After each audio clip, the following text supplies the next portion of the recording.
Président Manakani, on va rassembler pour tenter de comprendre la floraison de ces ONG au sein de nos États. Beaucoup ont attaqué des domaines parfois assez insoupçonnés. Aujourd'hui, ils s'arrogent d'ailleurs la capacité de pouvoir même accompagner l'État dans le processus de développement, disent-ils.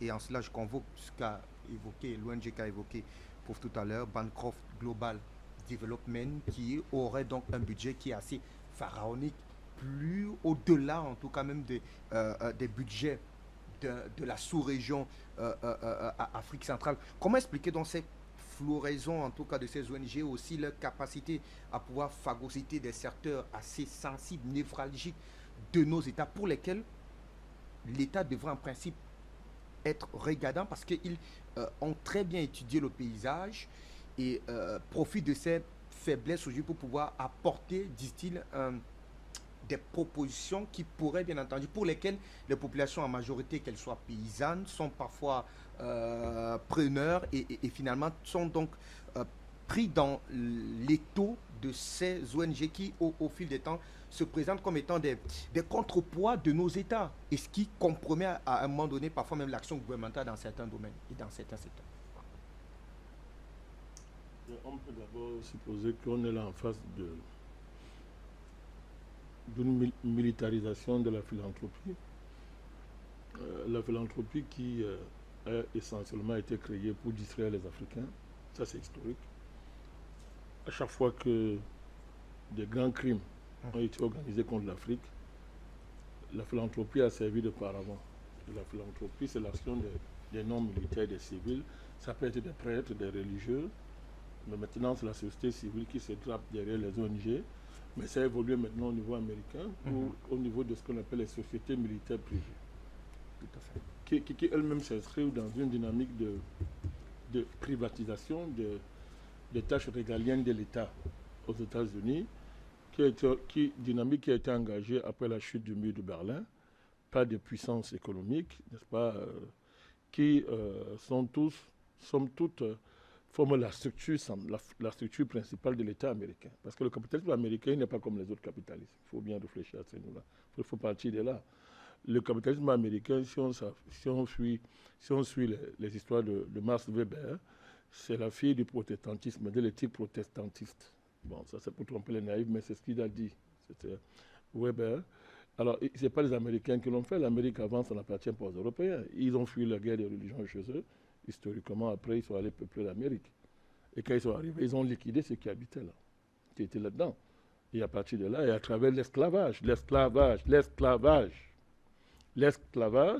ils ont accumulé ce que Karl Marx appelle l'accumulation primitive du capital. Et ça n'a jamais cessé. Il y a des recherches aujourd'hui qui font un lien entre, c'est-à-dire que l'esclavage, c'est pas, aux États-Unis, déportation des Noirs aux États-Unis, par centaines de millions. Pour faire belle raison d'insister sur le chiffre, sur les récits. La chiffrologie occidentale sur l'esclavage diminue les chiffres. Il diminue les chiffres.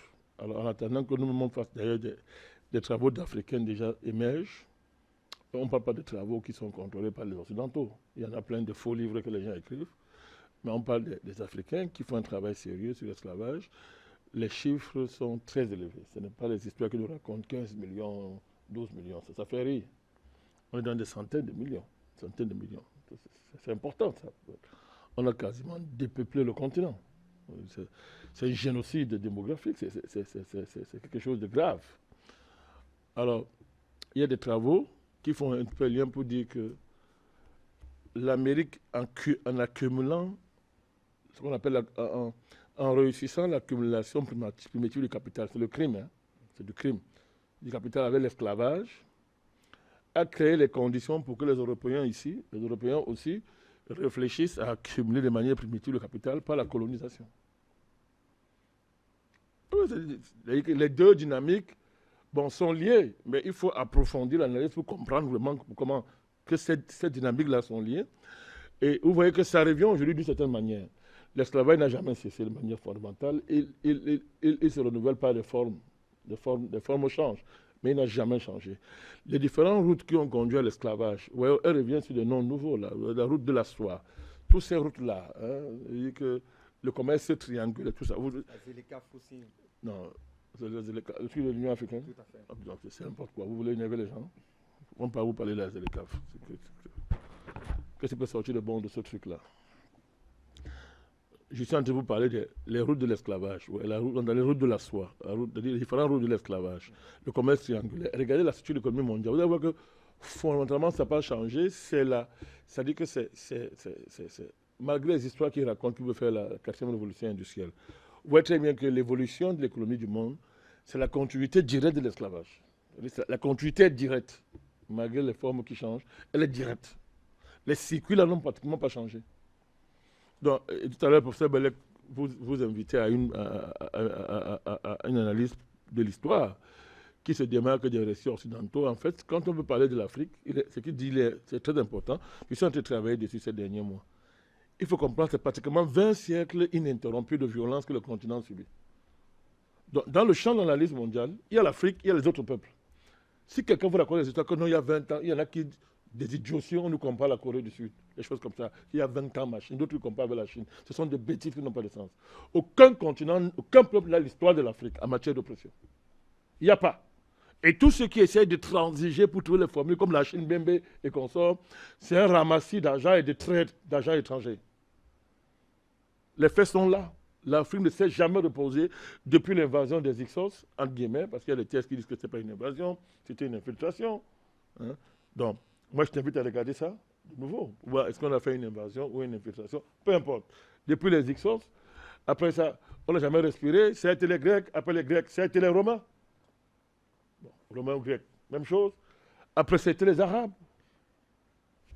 Après les Arabes, directement, l'arabisme, l'invasion arabe s'est confondu avec, n'est-ce pas, l'esclavage arabo-musulman. Mais lui, il a duré 13 siècles, hein, parce que lui, s'est arrêté jusqu'au XXe siècle. Et on n'a pas fini ça que l'esclavage atlantique est venu. Mais tout ça, c'est de la violence, c'est la déportation des populations, c'est des ponçons démographiques majeurs, et des transferts massifs de populations. On les enlève de leur espace vital pour les amener ailleurs, là où maintenant leur existence se confond avec l'esclavage. Et après ça, c'est la colonisation qui suit. Après, c'est le néocolonialisme. Après, c'est la colonisation globale. Mais du coup, est-ce qu'on parle? Ce continent ne s'est jamais reposé. Voilà pourquoi nous disons que le plus grand miracle de l'histoire, c'est que ce peuple se soit maintenu en survie. Peuple noir. C'est le plus grand miracle de l'histoire. Donc, il ne faut pas que les gens viennent nous comparer avec d'autres puissances là. D'autres pays pour dire que notre société comme ça, il a émergé. Ce sont des histoires. Donc, quand tu parles de ça, c'est important. Pourquoi je convoque ça? Je convoque ça parce qu'il est important maintenant de comprendre que, vous voyez, on a un retour. Ces affaires-là ont commencé sérieusement, du point de vue de l'impérialisme, avec la déportation des Noirs en Amérique. Je dis bien avec, je parle de l'impérialisme, c'est-à-dire l'émergence économique de l'Occident et sa domination sur le reste de la planète. Je parle de ça. À travers les génocides, l'esclavage, la colonisation, etc. L'esclavage arabo-musulman s'est fait dans un contexte où il n'y a pas encore l'émergence du capitalisme, sur le plan historique. Alors la nécessité d'une main-d'œuvre, d'esclaves, main-d'œuvre, pour travailler, n'est-ce pas, est une chose. Mais le capitalisme, quand lui il émerge, avait des besoins nouveaux, n'est-ce pas? Des besoins nouveaux en termes de force de travail, c'est l'Occident, c'est-à-dire qu'il y a un problème sérieux que l'Occident va, devant lequel il se trouve confronté, c'est la question de la main-d'œuvre. Fabrice, la question de la main-d'œuvre. Cette main-d'œuvre-là, il faut la chercher. Il y a d'abord des Blancs, ils sont faibles. Ils sont faibles. Bon, après, il y a les Indiens, ils sont aussi faibles. Les Américains les déciment. Ben, ce sont des faits historiques, c'est pas moi qui raconte ça. Hein? Ils les déciment, les Occidentaux arrivent, ils ont des maladies, ils les contaminent, etc. Les gars meurent.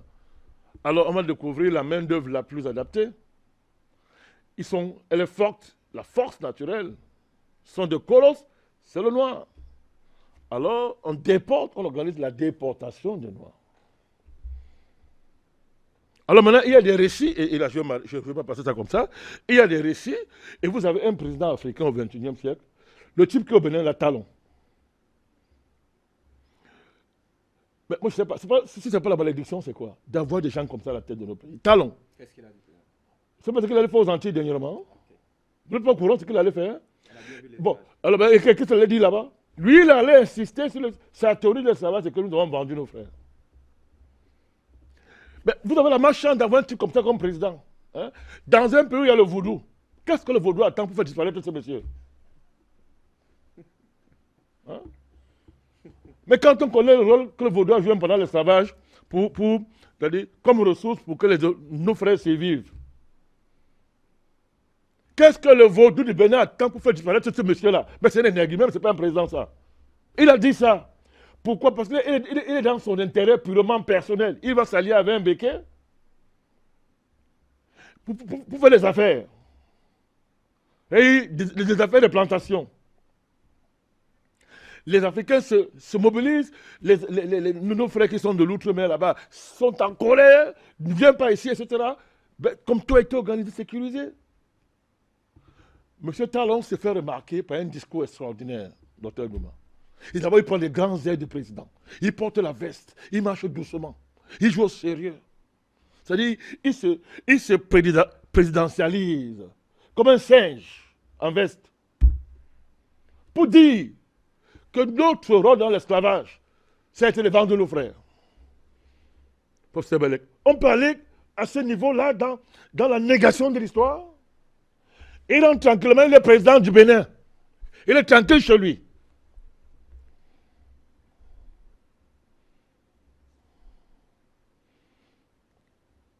Et ma soeur, Abou Mazam viendra me dire que bon, on est seulement africain qu'on s'est fait initier dans l'une des traditions africaines, dont le vaudou. Alors, Talon est vaudou, est vaudouisant, il est vaudou. Il connaît le vaudou. Mais voilà Talon, voilà Talon. Alors, quand on fout sa généalogie, qu'est-ce qu'on observe? Il a un grand-père blanc, il a un ascendant blanc. Alors, ils se sont distingués par, justement, leur implication dans la vente du noir, la vente de leurs frères. Parce qu'ils appartenaient aux classes de traîtres. C'est ça l'histoire de l'esclavage. Mais quand une soi-disant autorité de ce niveau se permet de faire ça en plein 21e siècle, voilà pourquoi je vous ai dit ici que la réflexion des Africains va être confrontée à une réflexion sérieuse. C'est parce qu'on est noir qu'on est africain. Vous allez contourner ça. La poste ne fait pas de vous un Africain. Ça ne fait pas de vous un Africain. C'était une parenthèse. Mais ça entre en scène dans la bataille du récit. La bataille du récit. C'est un enjeu majeur dans la bataille géopolitique. C'est un enjeu majeur. Parce qu'imaginez-vous le jour où ce continent se libère. Vous savez que le sort de nos frères d'Amérique vont changer immédiatement. Est-ce que vous le savez? Parce que vous jouez avec les enjeux. C'est pour ça que moi nous appelons à une pensée globale. C'est-à-dire qu'une réflexion panafricaniste qui ne prend pas en compte le sort de nos frères aux États-Unis, dans les Caraïbes, là-bas, dans les îles là-bas en Asie, la question de l'Indonésie, la Guinée-Papouasie, une réflexion qui ne prend pas en charge les situations de nos frères aux Caraïbes là-bas, ce n'est pas une pensée panafricaniste. Mais qu'est-ce que nous faisons? Je répète ça. On est dans le piège du micronationalisme. En face de nous, vous avez, je répète toujours, des gens qui fonctionnent globalement. Ils sont dans une réflexion cosmique. C'est ça l'écologie. Ils sont dans une dimension cosmique. Donc, le pays dont on parle, Fabrice Ndom, les États-Unis, c'est qui ce pays? À qui avons-nous affaire? J'ai rappelé l'histoire de l'esclavage pour dire quoi? Pour dire que le vrai ennemi des Africains est devant lui. C'est-à-dire, le pays qui a été organisé par l'esclavage et la négation de l'humanité du noir, le pays qui s'est enrichi par l'esclavage et dont l'esclavage a créé le capital primitif s'appelle les États-Unis. Maintenant, si vous pensez que ça ne laisse pas de traces dans l'histoire, si vous pensez que c'est le passé et que ça a changé, vous ne comprenez pas le témoignage vivant de nos frères et sœurs qui, jusqu'aujourd'hui aux États-Unis, sont considérés comme des sous-hommes. Même s'ils sont l'élite. Elle dit pour être un Américain, noir, il faut être comme Obama, c'est-à-dire un faux noir. Et qui ne sert à rien aux Africains. D'abord, il n'est pas noir, il n'est pas africain, Obama. C'est une espèce qui se dit, il faut le trouver un autre nom là. Hybride, peut-être. Oui, il brille comme ça. On n'a rien de commun avec ce type-là. Alors, vous voyez très bien que pourquoi depuis la fin de l'esclavage, la condition du noir aux États-Unis n'a pas changé?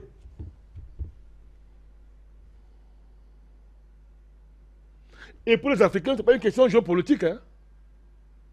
Oh non, c'est l'accident de l'histoire, c'est passé. Alors maintenant, il faut s'intégrer. Voilà, il y a des noirs qui sont transgenres. Transgenres, pas de parole de Joe Biden. Transgenres. Oh non, c'est une noire évoluée. La Turquie est vice-président là. Non, non, c'est le métissage, c'est quand même une noire. Donc les noirs évoluent. Kamala Harris, elle fait quoi avec vous? C'est quoi, elle est noire de quoi? L'histoire qui est pas parole là. On ne sait pas ce qu'elle est transgenre, ni homme ni femme. Celle-là, qu'est-ce que ça sert à quoi tout ça aux Africains? Celui qui est chef d'état-major, qui est malade là, il n'a pas un noir. Mais il se rapporte à l'Afrique en comment? En quoi? Lord Austin. Ça, il se rapporte à nous en quoi? Nous avons jubilé quand Colin Powell, hein, qui était aussi un brillant, il brillait comme le vernis. Ça nous a servi à quoi? Au contraire. Quand vous regardez la conception géopolitique du Grand Moyen-Orient, qui a servi à reconfigurer la géopolitique mondiale, mais Colin Powell, n'était pas au cœur. Et quand on dit Grand Moyen-Orient, Jonathan vient de vous le dire, vous ne savez pas que ça limite, c'est juste le Golfe de Guinée? Tout à fait. Bon, qui allait mentir à l'ONU avec une boîte aux lettres pour dire que voici les armes de destruction massive de Saddam Hussein? C'était pas lui. Et c'est à la fin de sa vie, faisant le théâtre habituel, il dit je regrette, j'avais menti, je regrette. C'est le théâtre habituel pour se moquer de vous. Donc, quel est ce pays-là? Ce pays s'appelle États-Unis. Et le témoignage vivant de la condition du nègre dans le monde aujourd'hui, aux États-Unis, c'est la situation des frères de Pau, docteur Douma. Et quelle est la situation? Ils ne sont pas des êtres humains. Est-ce que pour nous, ce n'est pas une question géopolitique? Comment peut-on expliquer que des gens qui ont construit l'Amérique, à qui l'Amérique doit tout, mais sont réduits à être des non-êtres humains? Et on nous fait croire que le pays qui ne peut pas régler la situation des Noirs américains peut avoir un projet sérieux pour l'Afrique, peut être un ami de l'Afrique.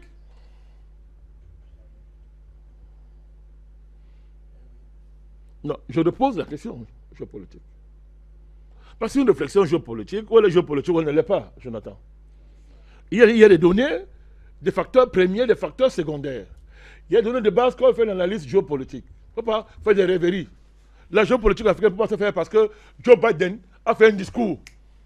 Un malade mental comme ça. Quelqu'un qui détruit son propre fils peut avoir quel projet pour vous? Son enfant, c'est un totem pour lui, pour sa carrière. Il s'en fout. Quel projet peut-il avoir pour nous, Joe Biden? Bon, il suffit qu'il s'assoit, il marmonne des choses, il balbutie autoritarisme comme démocratie. On dit non, Joe Biden a parlé parce que les médias criminels se mettent à relayer ça. Pour nous enfermer dans des clivages qui ne nous concernent pas. Est-ce que, je le répète, un pays qu'on appelle USA, qui depuis bientôt plus de 300 ans, n'est pas à mesure de changer la condition des Noirs? Pourtant, c'est eux qui ont construit ce pays, par leur sang, leur sueur, leur force. Quel projet peut-il avoir avec un seul pays africain qui soit digne de ce nom? Ça, c'est le paradigme de base. Et ne comptons pas pour l'essentiel sur nos frères américains là-bas, qui sont en situation de penser le contraire. C'est à nous de comprendre qu'on les a pris, si on a amené là-bas. Et voilà ce qui en reste aux États-Unis. Donc, le véritable rapport entre l'Afrique et les États-Unis, c'est un rapport de guerre. Ça ne peut pas être autre chose qu'un rapport de guerre. Guerre militaire, guerre intellectuelle, guerre culturelle, guerre géopolitique, guerre religieuse. L'Amérique est le principal ennemi des Africains.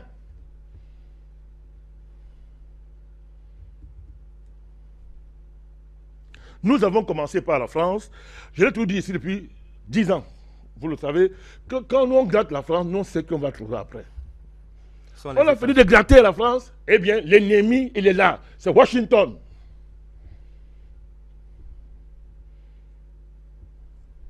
Alors, il est l'ennemi des Africains. Et comme par extension, dès que tu es l'ennemi de l'Afrique, tu veux décimer l'Afrique, le négro-africain, pour être plus précis, tu vas décimer, tu es l'ennemi de l'espèce humaine. Washington est actuellement l'ennemi de l'espèce humaine. Ça signifie quoi?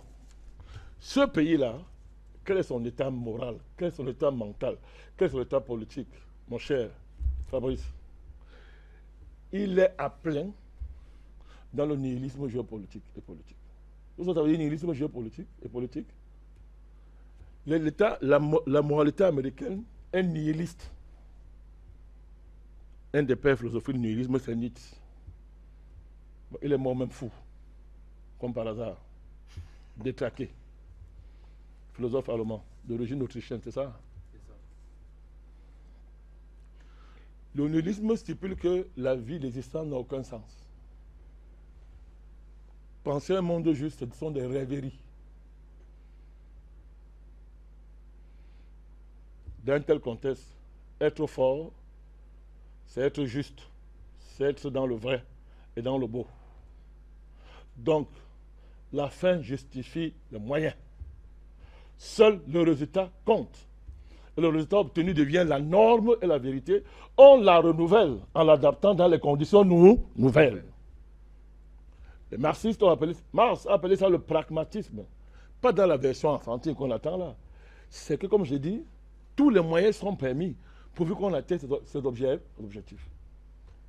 Telle est la pensée qui domine à Washington, que vous soyez démocrate ou républicain. C'est-à-dire que c'est un pays délabré sur le plan mental. Il n'y a plus de repères. La religion est morte là-bas depuis très longtemps. Ce qui en reste, c'est de la gesticulation. Il n'y a pas de morale là-bas. Alors, on peut dire que destinée manifeste. Vous avez là-bas les évangélistes, tous ces machins qui braillent là. Ils sont comme les Netanyahou. C'est-à-dire des dépravés mentaux. Donc, cet état-là est en réalité désormais c'est un empilement, une juxtaposition croisée d'institutions tellement puissantes qui n'ont pour seul objectif, c'est qu'ils les lisent, c'est qu'elles doivent se renouveler par tous les moyens simplement. La CIA, tous les tiers d'agents de renseignement américains, les structures même de l'État américain, sa puissance, le complexe militaro-industriel, le complexe pharmaceutique, etc., ils n'ont aucun projet politique. L'Amérique n'a pas de politiciens. Il est composé de bandits et de petits marionnettes qu'on utilise, comme l'Obama, et criminels. Tous ces gens-là, ce sont des tueurs. Ils sont au service des institutions comme la CIA, machin, qui les utilisent pour exécuter des scénarios dont la seule ambition, Fabrice, le seul projet, c'est de renouveler une puissance à l'état brut.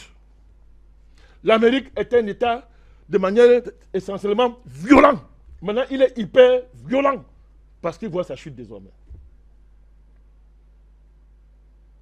Mais quand vous avez un complexe militaro-industriel qui a pour champ d'expansion la planète et que l'horizon planétaire est fini, rejoignant ainsi Trotsky, Léon Trotsky, qui avait dit depuis très longtemps que les forces productives vont cesser de croître. Il n'y a que des pays africains où on ne raisonne pas qui pensent qu'il y a encore un marché. Le marché est fini. On en crée. Non, mais c'est leur argent, Trotsky. C'est connu. Oui, on peut continuer, on connaît tout ça. C'est leur argent. Alors, mais vous avez fini de quadriller la planète sur le plan militaire. Vous vous rendez compte un matin que, mais attendez, l'affaire est finie, le marché militaire planétaire, c'est terminé. Mais qu'est-ce qu'il faut faire? Mais vous n'avez jamais été... C'est à ça à quoi est confrontée toutes les structures de puissance américaines. C'est que on croyait un moment donné que la Terre ne finirait pas, que la colonisation n'aura pas de limites. Bon, attendez d'aller coloniser Mars, la Lune. Et la Lune. Pourtant, vous avez dit que c'est impossible. Ils sont des menteurs, nous le savons désormais. Ils n'ont jamais été à la Lune, c'est une fable pour enfants. Mais la Terre est là. Vous l'avez colonisée, c'est fini. Mais maintenant, vous êtes obligé de recoloniser. Vous allez encore recoloniser. On est dans une situation pas possible. Vous êtes dans des territoires où les gens n'ont rien fait. La pensée américaine est telle qu'aujourd'hui, quand ils voient un pays comme le Cameroun, dans leur tête, c'est que bon, tous les Camerounais sont des morts. Mais je suis sérieux quand ils parlent. Ils vous voient tous comme des morts. Des morts C'est un pays à recréer, à reconfigurer en fonction des seuls intérêts et scénarios de la CIA.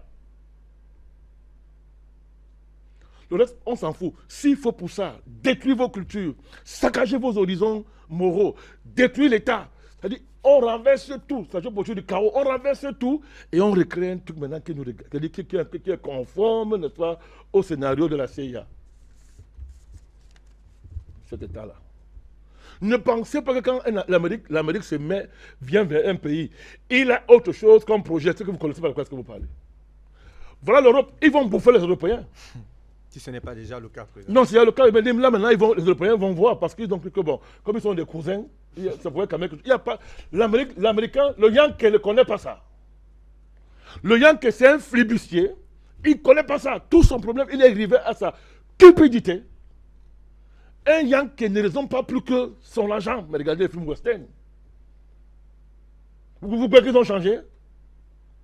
Mais dès que Camerounais va aux États-Unis, oubliez-le, c'est un Yankee. On va le transformer. Tu viens n'importe où, quand tu arrives aux États-Unis, on te transforme. D'abord, c'est facile, non? D'abord, quel est ce pays dont on acquiert la nationalité par la loterie? Ça vous dit rien. Et tu joues à la loterie, tu deviens américain.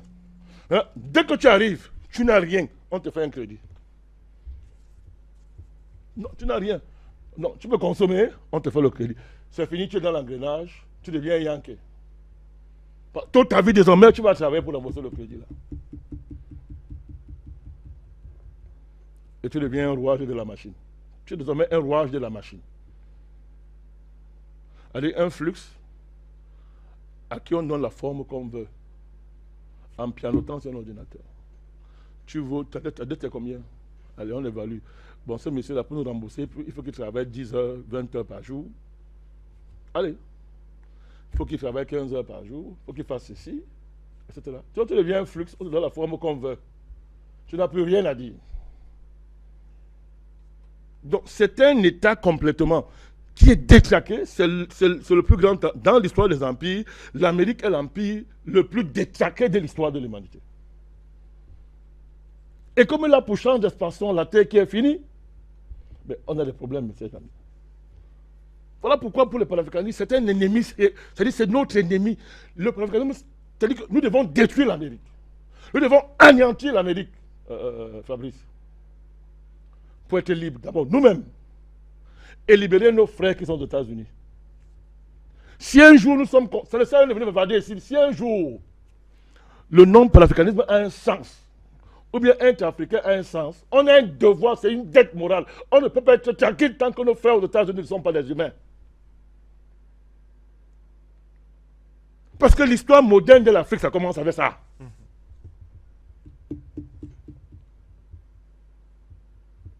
Alors, cet État-là, professeur Bellet, actuellement, il ose aboyer. Parce qu'il voit sa chute. Il voit sa chute là. Il voit les projets de dédollarisation. S'accentuer. Sur le plan moral, personne ne sérieux au monde ne peut obéir, ne croit plus que l'Amérique incarne quelconque morale. Les Iraniens ont raison. C'est le grand Satan, c'est-à-dire c'est ce qu'il y a de plus anti-humain qui a suité cet État-là. Sur le plan culturel, ils n'ont pas de culture.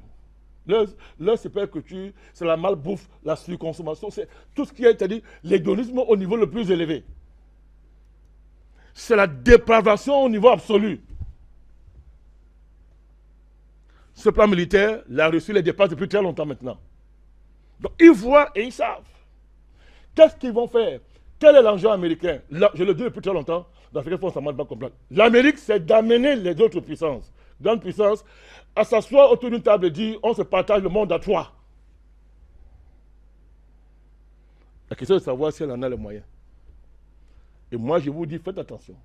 Parce que si le reste de sa puissance là, elle va se servir de ça pour obtenir ça. Tout à l'heure, quand on vous dit que les Américains ont commencé à exporter le pétrole russe, c'est pas vous qui dites ça, d'importer tout russe, vous en avez fait quoi? Mais vous expliquez, non? Il y a eu les sanctions européennes. Vous croyez aux choses comme ça? Il y a eu des sanctions quand? Mais on se moque de vous, il y a eu des sanctions quand? Le projet américain était simplement d'isoler, de casser la coopération entre l'Europe et la Russie. Et en particulier l'Allemagne et la Russie. Ça, c'est le cauchemar pour les Américains. Mais comme d'habitude, les gens qui savent le faire, ils font comme ça pour après la nuit, après le Russes disent que bon, on fait comment? Sur le plan de la géopolitique à l'état brut, vous pensez que les Russes vont refuser pendant combien de temps la main tendue aux Américains pour une discussion pour dire que, ok, entendons-nous. Nous reconnaissons qu'on s'est trompé. On est... Non, vous êtes grand. Non, on attend tout. On s'entend tout. Non, ils vont... Ça c'est déjà arrêté. Ils vont donner. Parce que la Russie va prendre ça militairement. Il faut maintenant se le reconnaître ça. Que bon, ok, nous reconnaissons ça. On ne peut pas reconnaître ça. Vous croyez que les Russes vont se sacrifier pour vous? Quelle que soit leur bonté, ils vont mourir pour les Africains, pour vous. Vous rêvez ou quoi? Ne parlons pas des Chinois. Non, ils ont remarqué qu'on a rarement vu un casque blanc chinois en activité quelque part. Si ce n'est, je crois, au Soudan. C'est tout. Ne parlons même pas des Chinois. Mais le problème de la Chine, cet État chinois unique, un État unique, avec un parti politique qui est le seul parti dans le pays, qui doit contrôler l'évolution du capitalisme dans le pays. Mais c'est une contradiction dans l'histoire, dans un contexte mondial capitaliste, où il n'y a pas un autre modèle économique. Mais c'est une contradiction qui, à long terme, va être un problème sérieux pour toutes les populations de cette terre. Moi qui vous le dis, moi je suis un ami des Chinois, non, sur le plan de la géopolitique mondiale.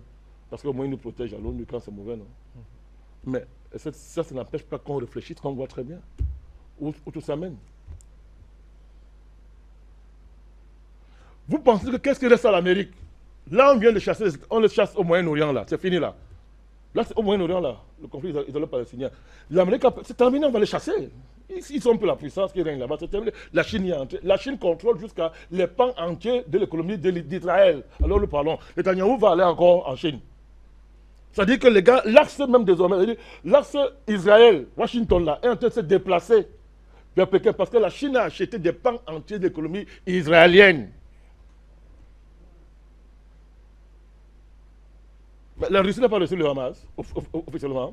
Donc les acteurs nouveaux, désormais l'Amérique, son règne là, c'est terminé. Il y a au moins 3 puissances. Les Houthis ont détruit, à cela 2 jours encore, un des plus puissants navires de guerre États-Unis. Le port a dû a fui, l'autre jour. L'USS, ça a un nom d'une fille là. Ça a un nom d'une fille. Ils viennent de détruire ça. Comme on dit au Chirocati, avant ça, ils ont marre. Oui. L'Iran a donné 48 heures, ils ont fui. Maintenant, pour faire diversion, ils font comme Netanyahou, ils bombardent. Ils bombardent. Ils ont bombardé 2 villes. Non, pour faire du bluff. C'est-à-dire, on le fouette tous les jours dans les tunnels. Qu'est-ce qu'il fait? Il largue les bombes à gaz et il détruit tout pour tromper les Israéliens. Il a perdu la guerre. L'unité d'Israël est allée entrer à gaz dans les tunnels. On les a massacrés. Tout à fait. Ils ont fui. Laissez la propagande. Bon, dans quel monde on fait ce genre de guerre? Ils bombardent, ils détruisent dans le vide. C'est une honte. C'est la rage, non? C'est la rage. Il est rageux, c'est la rage. Et on voit bien qu'on a affaire à des sauvages, pur et simple. Parce que sur le plan de la géopolitique, sur le plan de la guerre, il ne peut pas. Les Palestiniens, c'est les gars qui... C'est la guerre comme ça, homme à homme. Les gars sont là, on va voir. Il y a longtemps qu'ils ont perdu ça depuis, au profit de la technologie, entre guillemets, dont on voit les limites maintenant. L'Amérique est à ce niveau-là. En Eurasie, mais les Taïwanais commencent à réfléchir. Tous ces gars-là, tous ces gars avec qui, le Japon, le Taïwan, tous ces pays-là qui ont cru au parapluie militaire américain, ils se posent des questions. Alors ils restent aux États-Unis. C'est de revenir sauvagement en Afrique, brutalement, comme par le passé. Que chaque fois que l'Europe a été menacée de disparition, c'est vers l'Afrique. Ils reviennent. Alors, vous êtes surpris qu'elle ramasse, c'est Wagner. Elle ramasse ses Wagner pour venir. Mais de quoi est-ce qu'on parle? Ça vous fait rire. Mais il n'y a pas longtemps, ici, avant la mort de Prigogine, on dormait encore ici en Afrique. Le vaurien qui a l'Élysée, il se lève, Wagner. Celle qui a l'Union européenne, une autre malade mentale, criminelle, Wagner. Tous avec une seule chanson, Wagner. Washington, Wagner. Prenons simplement le cas de cette entreprise. Laquelle, par exemple? Non, je vais la lire, ne vous dérangez pas. Bancroft. Non, vous êtes gentil. Allied Universal. Allied Universal. Plus grand agent de sécurité privée au monde. Mais aucun média occidental ne parle jamais de ça. Wagner, c'était la chanson universelle des hommes. Wagner, matin, midi, soir, Wagner. Vous voyez à qui vous avez affaire? Les gens baptême de soif. Non, Wagner, c'est le diable, Wagner, machin. Mais pendant ce temps, ils ont développé, ils ont des structures qui sont la plus grande société de sécurité privée, agence, une agence. Hein. Quand on dit entreprise, c'est différent. Une agence, sécurité privée au monde, possède une vaste expérience dans la mise en œuvre de projets dans toute l'Afrique. Pendant qu'on vous diabolisez Wagner, c'est ce qu'eux font. Maintenant, le ciel dit que, ok, Wagner retrouve sa place. C'est-à-dire une institution dans le système de défense russe. Mais maintenant, que fait l'Amérique? Elle vient proposer aux États, c'est Wagner. C'est-à-dire avec le fusil à la tempe des dirigeants. Toutes ces structures, vous prenez Alliés Universels, vous prenez Gardawall, vous prenez Bancroft, Kémonique International. Allez voir partout où ils sont passés. Tout à l'heure, vous parlez de la Libye.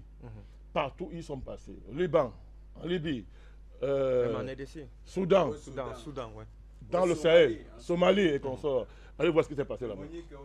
Allez voir ce qui s'est passé là-bas. Kémonique, toujours au Niger actuellement. Au Niger, oui. Ils ont même. C'est eux qui ont influencé la loi sur les migrants. C'est eux qui ont amené le Niger à abolir la loi sur les migrants. Parce qu'en fait, l'objectif pour eux, c'est de faire passer un ensemble de mercenaires dans la zone. Mais moi, je vous dis, voilà pourquoi, quand nous on pressionne, on interpelle nos amis du Niger. La différence avec moi et les autres, c'est que moi, je suis un homme très libre. Moi, je ne cours pas devant le palais présidentiel. Je ne cours pas. Non, je ne suis pas contre. Si on reçoit mes amis, tant mieux. Mais moi, je ne fais aucune, je ne cours pas. Parce que je me réserve ma liberté en dernière minute. Nous interpellons nos amis du Niger. Ils doivent vite se ressaisir et savoir à la fin ce qu'on veut. L'Amérique ne peut pas être l'ami d'un pays africain. Tout à fait. C'est impossible. Je dis, c'est impossible. Et quand on sait qu'elle a l'une des plus grandes bases de drones au sein du Niger, sinon la plus importante du continent africain, sur le continent africain. Mais je suis en train de vous dire. Ouais. Toutes ces entreprises que je vais citer, Kémonique International, Alliés Universel, Gardawall et Bancroft, on ne parle pas en l'air. Allez lire leurs références. Cherchez. Partout où ils sont passés, c'est le chaos qui suit. Pourquoi? Parce que le chaos, c'est la base de la stratégie américaine. Comment faire pour que les gens comprennent ça? Mais allez lire les livres de géopoliticiens américains. Allez lire... le détraqué de Brzezinski. Allez lire Brzezinski. Allez lire l'autre... Washington, il y a plusieurs écoles là-bas. Allez lire leur thèse. C'est pas caché. Étrangement, des gens qui étaient soit membres du groupe de Bilderberg, soit de la Triple Alliance. C'est pas compliqué. C'est-à-dire le lobby de domination de Rockefeller. C'est ces intellectuels qui font office d'intellectuels de renom. C'est Brzezinski qui a formé Huntington. Et Huntington est devenu l'héritier de Brzezinski dans les lobbies intellectuels états-unis. C'est qui? C'est pas leur père. Strauss? Non, pas Strauss. C'est récent. Pas Finder. C'est pas Mackinder. Lui également, il était dans le premier grand lobby formé par le père Rockefeller. C'est clair et net. Il n'y a pas de hasard. La dialectique qu'il y a entre l'État profond américain, je vous dis que dans le système capitaliste mondial, il y a capitalisme et capitalisme. Le capitalisme américain est spécial. Il est particulier. Hein? C'est pas pour rien qu'on dit que c'est le temple du capitalisme. Là-bas, le libéralisme, c'est-à-dire que c'est à l'extrême. Ça veut dire que l'État n'est qu'une marionnette aux mains des forces libérales, entre guillemets. Et quand on parle de forces libérales, ce sont des forces esclavagistes. On ne dit pas capitaliste, esclavagiste. Quand ils font alliance avec l'État, c'est pour que l'État prenne le relais quand ils sont en faillite. C'est-à-dire on privatise les profits et on socialise les pertes. Obama l'a fait avec le plan Paulson, où il a fabriqué 700 milliards pour sauver les entreprises multinationales parce qu'on dit elles sont trop grandes pour tomber en faillite. On dit mais si elles tombent en faillite, on tombe tous en faillite. Voilà où on arrive. Le capitalisme chinois, c'est autre chose. Le capitalisme russe, c'est autre chose. Allemand, c'est autre chose. Même français, mais tout ça, c'est le capitalisme. Mais il faut connaître ces nuances-là pour voir la particularité de l'État américain, pour savoir que quand tu vas tendre ta main à cet État criminel, tu dois savoir ce qui t'attend. C'est ce qui t'attend. Cuba a compris ça. Au moment donné, oui, il est sur embargo. Mais Cuba, dans l'avenir, sera un des pays les plus avancés du monde. Du monde. Et d'ailleurs, ils le comprennent quand ils vont maintenant, après, ils vont se plier au Cuba. Dans quelle mesure? On a vu que la Comme stratégie Cuba résiste. des sanctions ne fonctionnent finalement plus. Oui, comme ça résiste, ils maintiennent l'embargo. Exactement comme l'Iran l'a fait. Tout à L'Iran, fait. mais voilà, vous allez C'est voir. grâce à l'embargo que Mais l'Iran tout à fait, là où Tout à fait. la Corée Russie du également. Nord, pareil. C'est clair. Comme la Corée. Alors, où on veut être des peuples libres, Ouais. où on veut être en même temps une espèce de monstre hybride qui en même temps fait plaisir aux Occidentaux, fait plaisir aux Chinois, fait plaisir aux Russes, et pas à soi-même. C'est-à-dire qu'on est partout à la fois comme ça. Allez, donc, où on veut être libre, on prend nos responsabilités. Notre ennemi, c'est les États-Unis. Et il y a une revanche à prendre sur l'histoire de l'esclavage. Donc, voilà ce type-là. Là, il revient. C'est pas seulement vous avez le Niger, hein, en Centrafrique. Ben, nous le disons, Touadéra, c'est notre ami, on l'adore. Le cas Bancroft. Bancroft, Ouais. ben, monsieur le président, faites attention. Belle m'a dit qu'il faut qu'il corrige. Faites attention. Il faut faire attention. Est-ce qu'ils ne sont pas suffisamment informés, les chefs d'État, pour Je connaître dis de faire, parce que je dis... Il y a un pour entourage avoir qui les aime jouer avec références, le feu. effectivement. Non, de il y a un des ONG, entourage parce que autour d'un président. Les référents, nous les avons. Autour d'un président, il y a toujours un entourage qui croit qu'il Moi- maîtrise, comme on dit au Cameroun. Il croit qu'il maîtrise. Donc Moi, chaque je fois vous qu'ils dis- vont quelque part, ils disent on maîtrise. Donc, mais là, il faut faire attention, comme le président dit. Je Président, dis regarde la de parole, oui. faire attention. Tout à fait. Bancroft ne blague pas. Dans leur stratégie, quand vous avez accès à des documents cachés, quand Bancroft vient dans un pays, sa première démarche, c'est de faire des liens avec les opposants et les groupes rebelles. Parce que le but, c'est d'activer des rébellions. Mais vous me regardez avec les gros yeux, mais parce que vous ne connaissez pas, parce que vous ne comprenez pas à quel niveau est arrivé le capitalisme, vous ne comprenez pas que le capitalisme, pour sa survie, ne peut pas se passer des rébellions. Aujourd'hui, les rébellions sont des moyens de conquérir les marchés, d'avoir les marchés. Quand vous ne comprenez pas ça, Président, la dette des États-Unis, ça dépasse 30 000 milliards de dollars. on ne peut pas rembourser. Il ne peut pas rembourser. Donc il faut bien qu'il fasse la guerre pour Tout aller à chercher fait. des richesses. Tout à fait. Ça, c'est évident. Quand tu as atteint un tel niveau, soit... D'endettement. Et puis, ils ne sont même plus crédibles du point de vue de leurs paroles. Donc, il faut C'est pour ça. c'est la guerre. Non, je redonne la parole. C'est-à-dire que, parce qu'il faut que les gens africains comprennent cette affaire. Ouais. C'est-à-dire que vous avez mis un sujet comme parce que les gens comprennent. C'est-à-dire que où on fait la chose pour tout, on ne la fait pas. Et si nous choisissons de disparaître, quand on disparaît, on laisse la tête tranquille. Mais si nous sommes sérieux, ce sont les élémentaux de géopolitique. L'Amérique ne peut pas être un ami. Moi, je dis toujours aux gens, quand un Américain, moi je dis aux gens, je vous dis, ça va vous faire rire. Ça va me faire rire les gens, mais c'est la vérité qui s'interdit. C'est-à-dire que si tu étais un président d'un pays, l'Amérique vient te voir. Tu es assis comme ça au palais avec un Américain. Chasse tout le monde. Tu attends l'ambassadeur, tu donnes un coup de tête. Il coule même le sang. Vous êtes à deux. Je suis sérieux, hein. On est en télévision, président. Je suis très sérieux et les Américains me suivent. Je les connais. Je te dis que fais-le comprendre que tu es prêt à tout. C'est la seule condition pour les faire. Quand ils vont sortir, ils vont savoir qu'ils ont à faire. Kissinger vous a dit on n'est pas l'ami des Américains. Il est fou. Vous êtes Américain plus que Kissinger. Kissinger dit il est mieux d'être notre ennemi qu'ami avec nous. Vous savez qui il est Kissinger? Mais allez lire le livre de John Perkins. Assassin économique. Son travail. Assassin économique. Vous connaissez un tel travail dans votre vie, vous? Quelqu'un pour travailler? Ils sont comme Détruire ça. Les économies. Mais ces gens-ci-là, Kémoni, machin, consoler ça, agents privés, c'est pour les idiots. Ce sont des assassins économiques. Quand ils entrent dans un pays, c'est pour tuer l'économie de ce pays et tuer les dirigeants qui résistent.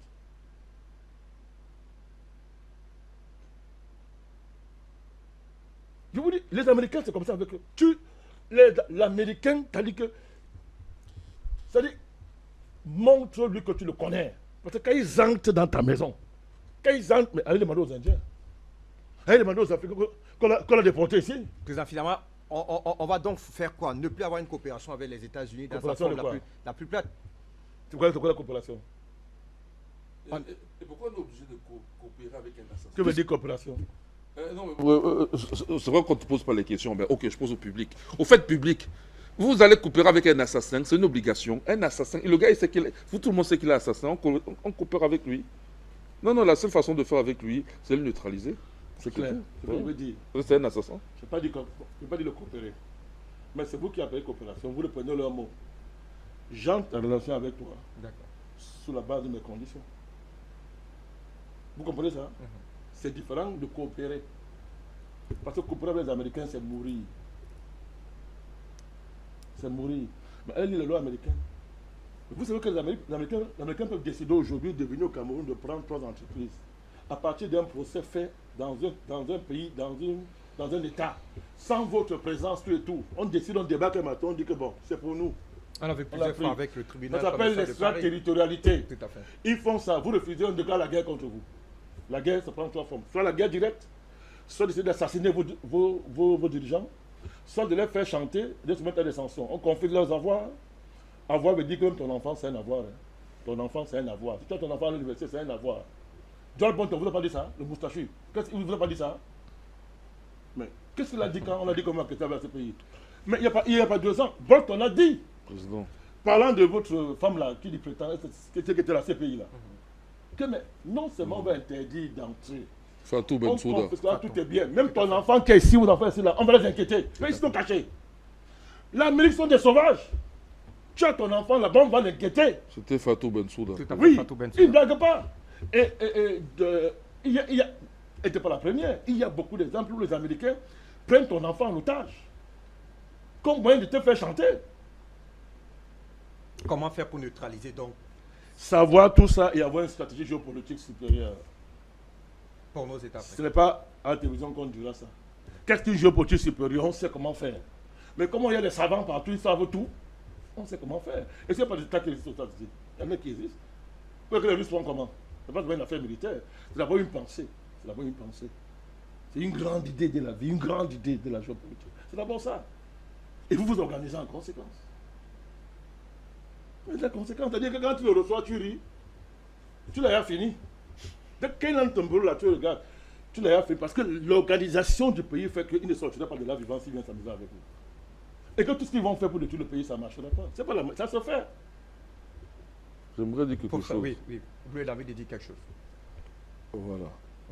Bon, ici dans nos pays, là, le LGBT, tout ça, là, c'est interdit, n'est-ce pas? La loi interdit ça. Ce serait bien aussi de faire... comment ils appellent c'est pas un blocus, c'est un embargo sur les films américains. En tout cas, on les passe le tamis. Par exemple, on toutes celles qui emploient un certain... on peut passer le Denzel Washington. Bon, je ne dis pas tout. Pourquoi? Parce qu'en fait, les films américains, c'est quoi l'objectif? Ils te mettent dans la tête, en fait, que tu sois vaincu d'avance. Eux, c'est une grande puissance. C'est ça. Tu vois Will Smith contre l'extraterrestre. Donc eux, c'est une grande puissance. Donc le gars n'a même pas besoin de faire la guerre. Ils ont fini avec lui-même maintenant, il faut attaquer Bon, voilà. Donc tu n'as même pas besoin de faire la guerre. Tu es vaincu d'avance parce que dans ta tête, les États-Unis, c'est grande puissance. Hyper grande puissance. Professeur, il dit président. Je vais résumer ça. Parce que je vais résumer ça. Vous connaissez le Vietnam? Tout à fait. Vous connaissez le Vietnam? Du moins, je sais ce que je sais du Vietnam. Ils ont infligé une défaite aux Yankees. Mais Rambo montre le contraire tous les jours. Non, Rambo, c'est Rambo. Sylvester Stallone. C'est terminé, Rambo. Oui, tous les jours, on nous montre Rambo qui massacre l'armée vietnamienne. C'est la façon de gérer la situation tragique. Il y a aussi Chuck Norris. Chuck Norris. C'était la façon de recycler la situation très tragique des vétérans de la guerre du Vietnam. Les gens sont rentrés extrêmement traumatisés. D'ailleurs, c'est l'une des raisons pour lesquelles les Américains ont commencé à réfléchir à la guerre sans soldats. Parce qu'un soldat se pose une opinion publique. Un soldat a une mère, un papa, une famille. Quand ils meurent, ils sont déjà mêlés. Ça crée un problème d'opinion publique. On peut renverser un gouvernement. Dès le Vietnam, ils ont commencé à réfléchir à une guerre sans soldats. Mais avant la guerre sans soldats, ça suppose, ils sont encore en train de travailler ça sur le plan technologique. On crée une armée d'étrangers. On ramasse des gens partout dans le monde, ils signent des contrats. Vous, si vous mourrez, ça vous regarde à votre pays. On évalue ta vie à un coût financier. Donc, $500 000, $1 million quand tu mourras ta femme. Mais plein d'Africains sont prêts à aller mourir pour ça. C'est vrai. Alors, ils ont des... Mais c'est ça la même... L'Amérique n'a pas d'armée nationale au sens historique. Et ça, la privatisation. Oui, c'est-à-dire l'armée américaine, c'est une armée de contrat. On ramasse les gens comme les Français ont la Légion étrangère. Ici au Cameroun, même, il y a beaucoup de jeunes que nous connaissons qui sont aujourd'hui dans l'armée états-unienne. C'est de quoi je parle. Donc, ils ramassent, ils sont comme ça. Quand il y a la guerre, les vous parce que les Américains, même de souche, ne font plus la guerre. Ils ne peuvent pas depuis le Vietnam. Les films comme l'homme, c'était pour recycler la mentalité des soldats américains traumatisés. Il y a quelqu'un qui me fait penser également à Jack Bo, il dit qu'il ne faut pas oublier Jack Bo. Voilà, oui, c'est le fameux modèle. Le super-héros des Anglais. Comment on règle ça? Comment les Vietnamiens ont fait pour battre les Américains? Moi, C'est un peuple qui j'ai du respect. Pourquoi ils ont fait? Mais leur imaginaire culturel, l'imaginaire. Ils ont inventé une méthode, un concept de la guerre qui a fait battre un pays. La première puissance militaire du monde a été tabassée, elle a été obligée de sortir l'argent orange. C'est livrant à des crimes extraordinaires de guerre. Malgré ça, on les a battus. Mais il y a des formes modernes il y a des formes aujourd'hui plus raffinées de renouveler et d'adapter l'expérience du Vietnam, si vous voulez qu'on parle. Et ce n'est pas la seule manière de faire. Vous savez, moi, je vais vous dire, moi j'assume ça. Dans la géopolitique, notre spécificité, c'est que nous amenons Dieu dans la géopolitique. Pas un Dieu religieux. Moi, je dis un Dieu historique. Dieu n'est pas limité par l'histoire, mais je dis qu'il intervient dans l'histoire. Ce n'est pas un débat d'affaires simple à côté. Nous, on l'amène là. Parce que quand vous regardez les dynamiques, allez lire, il y a des historiens. Il y a un gars comme Emmanuel Todd, tu connais Todd. Emmanuel Todd, oui, le philosophe. Il n'est pas seul. Non, il est démographe, historien. Qu'est-ce qui est intéressant dans la démarche des gens comme ça? C'est que ce sont des gens qui étudient les tendances lourdes de l'histoire. Ce n'est pas les gars qui sont confinés à gérer 2 ans dans les réflexions. Comme les Tintans, on réfléchit sur 2 ans, sur 5 ans, pour gérer un candidat qui est présent à l'élection présidentielle. Pour ça, c'est le travail des Tintans. Les gars te prennent les tendances lourdes de l'histoire, les forces qui agissent dans l'histoire. Il te met là. Il te prend 5000 ans, il te prend 1000 ans, il analyse. Il te dégage les forces. Quand tu vois bien que il y a des lois invariables qui gouvernent la vie du monde, et que tous les empires qui ont voulu jouer avec ça sont tombés, l'Amérique n'échappera pas. Et ça a commencé. Donc, quand on parle, on ne dit pas que tu vois un Américain que tu le tues. Non, c'est pas ce qu'on est en train de dire. D'accord. Mais eux, ils ne font pas pareil, pourtant ils sont nos ennemis. Ils travaillent leur intelligence pour nous endormir, nous manipuler et réussir à faire croire que dès qu'un enfant africain va aux États-Unis, il a gagné sa vie, il n'est même plus africain, il est même américain maintenant, il regarde ses frères en haut. C'est tout ça qu'il faut travailler dans notre mentalité de guerre. C'est-à-dire, la première défaite, c'est là. Un Américain n'est pas supérieur à un Africain. Comment on fera ça? C'est-à-dire, un Américain à l'heure actuelle, ce sont des dépravés. Il n'y a aucun Américain qui est normal. Je dis qu'il est normal, hein. Ils sont tous malades. À cause de la drogue, de tout ce qu'ils prennent, du consumérisme au niveau le plus élevé. Il n'y a plus d'école là-bas en tant que tel. Mais on les drogue, un système sanitaire le plus mauvais, du mal le sait, le plus mauvais. Aucun Américain n'est normal. Moi, nous sommes convaincus tous ici sur la table que si on prend notre enfant, on l'envoie aux États-Unis, il a gagné sa vie. Sauf moi. Faisons n'est pas tous convaincus. Pour faire ça pour une belle toujours égal à lui-même. J'aurais bien pu devenir une diaspora. Je ne le suis pas. Donc, je n'y crois pas. Moi, je n'ai rien contre ceux qui ont voyagé, je dis la vérité. Nous sommes en guerre. Une chose est d'aller aux États-Unis. Une chose est d'y aller en croyant qu'une fois qu'on arrive, on est supérieur à ceux qui sont. Président, moi j'ai été, j'ai pas aimé. C'est la différence. Je l'ai déjà dit plusieurs fois ici. Moi j'ai été, j'ai pas aimé. On connaît. J'ai passé presque 2 semaines à Baltimore. Une dizaine de jours en tout cas. Un vrai homme normal. J'ai pas aimé. Je suis même passé par New York. J'ai pas aimé. Et pourtant, j'étais au Hubble Space Telescope avec un grand congrès de plus de 1000 personnes. Je dis un vrai homme normal. Donc, au niveau scientifique, j'étais content, mais sur le plan humain, je n'ai pas aimé. En fait, c'est le côté humain. C'est pas tu as les grosses voies comme ça là, pour les voitures, tu as les gratte-ciels qui montent. Non, le côté humain, niet. En Russie, d'accord. En États-Unis, ça. Non. Le pays le plus riche du monde. Côté humain, c'est pas bon. Fabrice Ndom, le plus riche du monde. Peuplé d'au moins 300 millions de personnes, parlons comme ça. 340 000 millions. Mais ici pas loin, pas loin. Non, ça va. Du chiffre, on leur rajoute. N'arrive pas à sortir 700 millions d'après le chiffre officiel de la pauvreté. Vous savez ce que ça veut dire? Ils n'ont plus d'humanité, ils ne savent pas partager. Ouais, le côté humain, non. Ouais, ça... Mais pourtant, ils sont évangélistes, ils connaissent Jésus-Christ, ils sont les plus. C'est le peuple de Dieu sur terre, mais comme tout ça. Mais ils sont incapables de partager. Aux États-Unis, c'est rare que les gens, enfin ça je ne l'ai pas vécu, au moins expliqué plusieurs fois par différentes sources, c'est rare que les gens qui travaillent dans la même entreprise se retrouvent chez l'un. Pour partager un repas. Oui, chez l'un. On sait qui s'invite. En France, ça se fait. Aux États-Unis, non, c'est extrêmement rare. Mais c'est pas une on m'a rapporté ça plusieurs fois. Aux États-Unis, quand tu es pauvre, tu es vraiment pauvre. C'est-à-dire quand tu es pauvre, c'est-à-dire que tu n'as rien. Il est interdit aux États-Unis de filmer les endroits qui présentent une image négative des États-Unis. C'est une loi, c'est interdit. Parce que vous, ici, vous êtes des sous-pays, on nous fait n'importe quoi ici. Vous êtes même content. Nous-mêmes, on le dit. On filme. Vous filmez, vous mettez sur Internet. Tu peux voir un Américain aux États-Unis, on t'attrape. C'est une loi, tu vas en prison. C'est pénal. de montrer une image négative des États-Unis. C'est pénal. Pourquoi ils font ça? Pourquoi? Parce que si on vous montre l'Amérique à l'état nu, non, vous êtes un homme normal, vous n'y allez pas. Avec les rues de Philadelphie, vous n'y allez plein pas. de ces drogués qui sont sans domicile. Mais regardez la question de la prison aux États-Unis, la question carcérale. Mais c'est grave. Les envois chuter, je vous en prie. Quand vous voyez l'argent qui a été investi pour construire les prisons aux États-Unis, l'argent qui est investi, parce que maintenant c'est une affaire commerciale, la prison des États-Unis. C'est le commerce. Toutes leurs prisons sont d'ailleurs productives. Oui, c'est business. Il n'y a pas de prison. Pas seulement en prison, mais c'est la main d'œuvre qu'on convertit, par exemple, on envoie à travailler dans les entreprises. Main d'œuvre moins chère. Quand vous voyez comment on construit, déjà ça c'est déjà un problème terrible. C'est-à-dire que maintenant on a besoin de beaucoup de gens en prison pour qu'ils aient leur force de travail moins cher. Donc maintenant c'est un système. Il faut tout faire que la prison soit remplie. Mais elle est remplie surtout de noirs. 90% de la population carcérale. Maintenant, quand vous regardez la manière dont on a sophistiqué la technologie carcérale, les bâtiments, le niveau d'investissement, ils ne sont pas en mesure d'investir comme ça pour sortir les noirs de cette situation. Et ils vous donnent des leçons. Le welfare, ils appellent ça politique du welfare. Ils vous donnent des leçons. Alors, donc, nous, Africains, comment s'en sortir? La première bataille à mener, c'est ici dedans.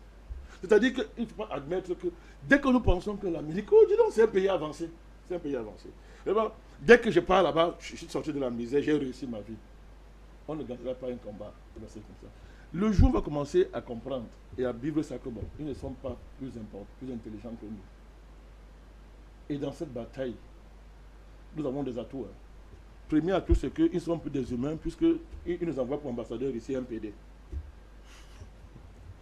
Il vient même saluer le président camerounais dans un parent. On va faire la cérémonie de vœux. Lui aussi, l'ambassadeur, il salue aussi. Il dit qu'il est PD, c'est normal. Il vient même ici défendre ça. Président, nous ne voyons que l'ambassadeur. Alors que dans l'ambassade, ça c'est des sources fiables, 70% du personnel est homosexuel. C'est-à-dire l'ambassade, les ambassades. Et d'ailleurs, ils ont une politique maintenant. En Afrique, ils n'envoient que le personnel homosexuel. Pourquoi? Ils constatent que leur personnel a un pouvoir d'achat élevé. Donc, avec ce pouvoir d'achat, ils peuvent dissuader, corrompre des jeunes et les dissuader de devenir également homosexuels. Donc, pas les dissuader, les persuader. Les persuader, pardon, de devenir homosexuels. Donc, c'est toute une politique d'influence diplomatique qui est mise en œuvre. Ils envoient plus de personnel homosexuel dans les pays africains. Ce n'est pas seulement au niveau des États-Unis. La même politique, ils l'ont répercutée au niveau des Nations Unies. Plus de 80% du personnel qui est maintenant envoyé en Afrique, c'est du personnel homosexuel dans tous les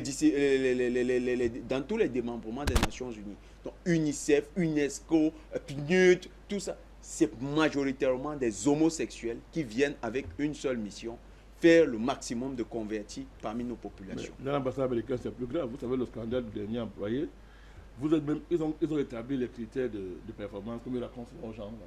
Il y a un employé camerounais, j'ai oublié son nom, qui a battu tout ça. Mais comme il a été harcelé par un des homosexuels de la maison, sous la protection de l'ambassadeur, lui-même homosexuel, tous ces critères ont été évacués. Le critère de l'homosexualité a déclassé les critères rationnels de performance. On l'a vu. Il a porté plainte, je ne sais pas à quel niveau la plainte se trouve aujourd'hui. On te dit que c'est tellement profond. Non, eux ils disent qu'il y a homophobie, alors que eux ils font hétérophobie. Non, mais eux ils font hétérophobie là. Là c'est hétérophobie. Hein. Je suis homophobe. On ne va pas continuer comme ça. Tout ce plateau, on est derrière. Oui, d'ailleurs, si vous ne le trouvez pas, ils vont dire que tu es. Dès que tu es contre l'homosexualité, tu es homophobe. Donc moi, je suis homophobe. S'ils ont dit que nous sommes antisémites, on va dire quoi? Donc, ce qui dit est très sérieux. C'est-à-dire que nous avons des capacités. C'est-à-dire que quelqu'un qui dit que être homosexuel, c'est une tendance sexuelle normale, c'est plus un être humain.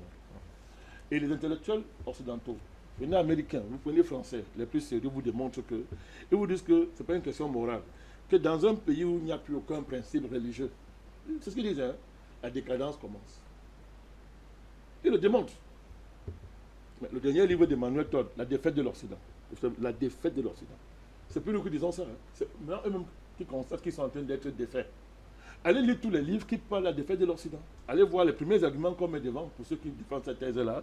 C'est la destruction de la famille et la liquidation des barrières entre les gens, etc. que la première signe de la décadence, c'est justement la négation de ce type, la promotion de ce type de valeurs. Donc c'est un avantage pour nous. Pourvu qu'on soit ferme. Alors, où est la politique des États africains pour défendre nos valeurs? Nos valeurs. En demandant à tout ce personnel d'être rapatrié, ça devait faire pourquoi vous recevez un ambassadeur homosexuel chez vous, dans un pays où la loi dit que c'est pénalement répréhensible? Pourquoi? C'est quelle politique ça? Il vient saluer le président. Et le président lui tend la main. Oui, lui tend la main. Pourquoi? Mais nous arrivons. L'espoir, c'est là. Parce que rien qu'à partir de là, vous allez voir, on va déconstruire la bagarre. C'est-à-dire qu'on ne reçoit pas un ambassadeur pédé dans un pays africain. Encore moins le personnel diplomatique. Mais clair et net, n'importe quelle ils ne veulent pas, ils ferment, ils vont chez eux, ils n'ont rien. C'est eux qui vont mourir là-bas, ils n'ont rien. Ils n'ont pas pouvoir vous demander des preuves pour pouvoir justifier qu'ils sont véritablement. Vous avez vu l'homosexuel qui te cache encore. La preuve, c'est que l'homosexuel vrai ne cache jamais que l'homosexuel. Puisque c'est leur saison, non, ça les gratte, il faut qu'ils disent qu'ils sont homosexuels, je suis homosexuel. Ils disent ça. Il y a tellement d'avantages, de leviers. Non, mais toi, tu veux la preuve. Pour Le fait que le Camerounais qui a été licencié là, par hétérophobie, c'est pas une preuve. Non, il dit comment c'est que celui-là est homosexuel. Non, mais il a été. Lui, il peut s'expliquer, non? Mais ils sont nombreux comme il va traduire ce qui lui est arrivé. Et la question qu'il pose, en fait, c'est la question et défense de tous les homosexuels. Il dit, prouve-moi que je suis homosexuel. C'est-à-dire, le gars, il a une pratique, il ne l'assume pas. Non, et quand il se fait arrêter, il dit, prouve-moi que je suis. On connaît les lieux, ils se rassemblent. On connaît leurs tendances. On ferme ces boîtes de nuit. Moi, je ne sais pas pourquoi on les alors que pour avoir accès à ces boîtes de nuit, c'est extrêmement compliqué. Par exemple, comment ça se passe? Non, on les connaît. On ne connaît pas. Dis-moi, on connaît. Qui connaît pas? Il y a les noms, ici à Douala, on connaît. Même à Yaoundé. Mais vous faites comment pour les photographier? Non, on ferme ça d'abord. Je vous dis ceci. Un vrai homosexuel ne peut pas se cacher. Leur principe, c'est de diffuser leur pratique. C'est pas compliqué. On les attrape. Ils font un secret pour tromper les naïfs. Ils peuvent faire le secret. Puisque le principe, c'est de diffuser au maximum la pratique. Et la bataille, maintenant, c'est ça. Et si se cache même, président, c'est bien. Parce que le premier truc, on peut simplement demander à ceux, on ne veut plus les célibataires dans nos pays. Ils viennent marier. Non, s'ils viennent avec des femmes présidents, ça va même, ça va limiter leur potentiel d'homosexualité. Si quelqu'un est homosexuel, il se cache, ne dit pas. Mais ça va. Même l'Arabie Saoudite a dû revoir sa politique familiale, puisqu'il était quasiment interdit de voir un homme et une femme non mariés dans une même pièce. Oui. Aujourd'hui, avec l'arrivée des footballeurs, on a plus ou moins assoupli les mesures. Oui. Ouais. Alors, ça veut dire qu'aujourd'hui, une internationale des valeurs fondamentales de la civilisation va se constituer certainement. Tout à fait. Les frontières sont là. Cette internationale, qu'elle est constituée, les Blancs vont représenter quoi là-dedans? Ils sont combien sur Terre? La minorité. C'est facile de les neutraliser. Mais la bataille elle va se faire, Fabrice. Donc, je voulais terminer avant approfondir ce qu'il a dit au niveau militaire. Vous voyez, il y a une internationale gay, non? Il y a une globalisation de la question gay. Donc, il y a un lobby global gay. Tout à fait. Vous voyez maintenant très bien. Vous voyez qu'il est. Jusqu'au Vatican. Vous voyez qu'il est. Mais c'est leur maison là-bas. C'est leur maison. C'est pas un lobby là-bas. C'est leur maison. Le Vatican, c'est leur maison. Elle-même, c'est presque leur terre natale. Papier là, il est quoi? Il est quoi? Il ne marche même plus. Il est quoi? Il est toujours assis. Vous trouvez ça normal? Comment tu peux faire la promotion d'une pratique que tu ne pratiques pas? Tu sais que c'est bon, pourquoi? Il est toujours assis. Pourquoi il est toujours assis? C'est parce que les gens disent que je fais ça que c'est bon. Peut-être que c'est le poids de l'âge aussi, Jonathan. Ok, d'accord. Mais pourquoi? Il faudra autoriser le vol. Il a quel âge? Il n'est pas vieux. Mais autorisons le vol. Il est toujours assis. Mais autorisons tout. Il est le représentant de l'homosexualité dans le Vatican. Il est venu pour ça, non? L'autre est parti pourquoi? Il est venu pour ça. C'est la maison des gays. Mais en plus, hypocrite. C'est tout. Ils sont gays la nuit, le jour, ils sont catholiques, ils sont normaux. Et président, à son âge, quand vous regardez bien à son âge, sa démarche est inquiétante. Mais je vous dis, non seulement il est même raciste. Non, en plus, je vous dis, pourquoi? Nous ne sommes pas. Il faut distinguer le catholicisme et la papauté. Les conférences épiscopales africaines ont dit niet à l'affaire. Bon, maintenant, en plus, ils ont dit niet.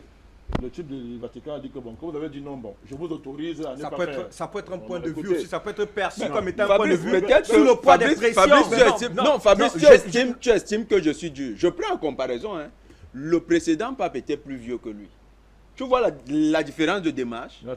Ratzinger, Tu vois comment il marchait? Regarde l'autre comment il marche. Depuis le jour où il est arrivé, il a une posture, une manière de marcher qui est bizarre. Non, on n'a pas son carnet médical. Aujourd'hui, il n'arrive même plus à marcher, il est toujours assis. Oui, président.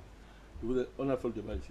Je vous ai demandé, le seul problème des catholiques, le catholicisme dans le monde, son seul problème actuellement, il n'y a pas mieux à faire que de s'occuper des guerres. La situation des prêtres, vous connaissez la situation des prêtres en retraite? Je vous donne un exemple. Je ne suis pas catholique, mais je m'intéresse à la répression des êtres humains. Vous connaissez la situation des prêtres en retraite dans les pays africains, même en Europe? Vous connaissez leur misère. Pourquoi ce type ne peut pas réfléchir à ça? Ce n'est pas une priorité. Vous pensez vraiment que ce n'est pas une priorité? L'adaptation de toutes ces histoires, tous leurs credos bidons qu'ils ont fabriqués là, dans les différents contextes que tu es dans le monde, ce n'est pas une priorité. Ce qui lui plaît, c'est les donistes. Hein? Pourquoi la priorité, c'est venir nous parler d'une histoire qu'il faut bénir les gays? En quoi c'est urgent?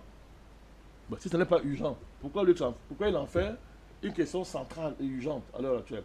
Et comment sait-il que c'est une priorité? C'est une priorité, c'est quoi? C'est une priorité culturelle. Comment il le sait? Mais il faut qu'il ait des données, qu'il pratique ça. C'est-à-dire qu'il peut savoir que bon, maintenant, c'est la priorité des priorités. À toutes les manières, sa démarche, je l'ai toujours trouvé inquiétante. En tout cas, il y a un problème. Si c'était les convictions, si ça venait de Dieu, écoutez-moi bien, si ça venait de Dieu, et comme le pape pour les catholiques représente Dieu sur terre, si ça venait de Dieu, est-ce qu'on recule sous la pression des hommes quand on reçoit une conviction de Dieu? Il a 87 ans. C'est vieux. Je dis, 87. Le président en a plus, il est debout. Je dis, le président Paul Biya marche sur ses deux pieds. Même Houphouët-Boigny marchait sur ses deux pieds, plus vieux que lui. Bon, peut-être que dans sa jeunesse, il a eu des problèmes de santé. Non, Fabrice, non. On n'a pas son carnet Fabrice, non. Jonathan, ça n'est pas l'objet du débat. Non, ça Fabrice. n'est pas l'objet du débat. Moi, je vous en prie. Cette manière courbée de marcher là. Ce débat est polémique. Nous, ça ne devrait pas soulever ça. Non, ce n'est pas polémique. Attendez. C'est très pertinent. Jonathan, je vous en prie. Président, restons sur l'essentiel. Je n'ai pas dit que ce n'est pas pertinent. Je dis que c'est polémique inutilement. C'est ce que tu as dit. Bon, on peut choisir d'aller fouiller sa soutane. Bon, ça ne nous intéresse pas. Et puis, on les sert. Prenons un truc simple. Tu ne peux pas recevoir de Dieu une instruction, et on te fait pression, tu recules. C'est que tu n'es plus avec Dieu. Autant mieux démissionner. Et si je suis dans le registre religieux, non? Oui. Jésus allait fouetter les gens dans le temple. Je dis, c'est pas parce qu'on s'est fâché qu'il a dit non, je m'excuse. Comme le pape représente Dieu sur terre et que c'est certainement Jésus qui l'a inspiré la nuit, il venait dire que non. La seule souffrance dans le monde aujourd'hui, c'est la souffrance des gays. Pourquoi devant la résistance des épiscopats africains, il recule, dit bon, vous pouvez maintenant, vous pouvez faire, vous n'êtes pas obligé. Ça veut dire que il était dans ses opérations personnelles. Monsieur. Voilà, il était dans ses opérations personnelles, on n'est pas surpris. Donc, la veille, il venait de fêter son anniversaire. Comme par hasard. Donc, il a dit qu'il y avoir beaucoup de... D'orgie. Ouais, ok. Et le lendemain, il fait sa déclaration. Voilà. Il a dû passer de très bons temps. Non, alors, sans plus se représenter aussi. Les catholiques africains sont devant ça. C'est à eux de gérer. Mais on ne va pas laisser l'Afrique mourir parce que les gens voient la vérité, refusent de la reconnaître. La papauté, c'est une histoire qui ne sert absolument à rien. C'est de la fémania. Un homme sérieux ne peut pas s'accrocher à des histoires qu'il y a un pape qui parle aux gens. Ils sont d'où le pape? C'est quoi le pape? Il connaît même Dieu où? Quand? Où? C'est ça que ça pose. Que les Africains gèrent leur foi ici, sans voir les autres à recevoir d'une affaire où on s'assoit la nuit, la fumée blanche, on dit que Dieu a parlé. Mais on voit maintenant que la fumée blanche là, on sait où ça vient maintenant. Comment tu peux dire que voici, je pense que moi le pape, mais il est infaillible, hein? Jusqu'à maintenant, on n'a pas levé ça. C'est pourquoi il est infaillible chez les catholiques, parce que lui seul parle avec le Saint-Esprit. C'est pour ça qu'il est infaillible. Or, le Saint-Esprit ne peut pas se tromper. Le Saint-Esprit l'a inspiré qu'il faut avoir pitié des gays, leur donner l'onction en dehors des cultes. Mais dès que les Africains sont sortis et disent que l'affaire là, c'est pour toi là-bas à Rome, il dit bon, ok, non, je me fais tromper vraiment, vous êtes libre d'appliquer. Ça, c'est Dieu. Voilà la preuve. Il y a tellement de preuves, mais c'est une preuve tellement actuelle qui montre que la papauté, c'est une organisation de voyous et de bandits qui n'y a rien de divin. Mais il est dans la logique de la construction de l'international gay, de la globalisation du lobby gay. Et c'est une simplification, moi je voudrais en venir.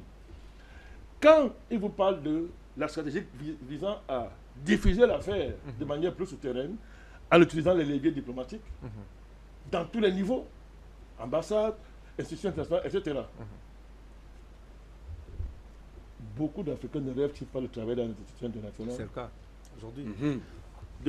Dès qu'un Africain travaille dans les institutions internationales, comment on le voit en Afrique? Un dieu. Comme un dieu. Comme un Un dieu. petit dieu. La preuve, le PLC vient de vendre le parti à qui? À Thiam, À qui? l'enfant de Bilderberg. Il a pour seule référence avoir été un grand banquier, entre guillemets. Qu'est-ce qu'un banquier dans le monde aujourd'hui? Et d'avoir été à Bilderberg, comme il Mais dit. bien sûr, Bilderberg. bien sûr. Qu'est-ce qu'un banquier dans le monde aujourd'hui? Moi, je ne généralise pas. Qui est des banquiers honnêtes, certainement. Mais la tendance générale, qu'est-ce que les banquiers? Quel est l'un des métiers au monde où on concentre le plus de gays? C'est la banque.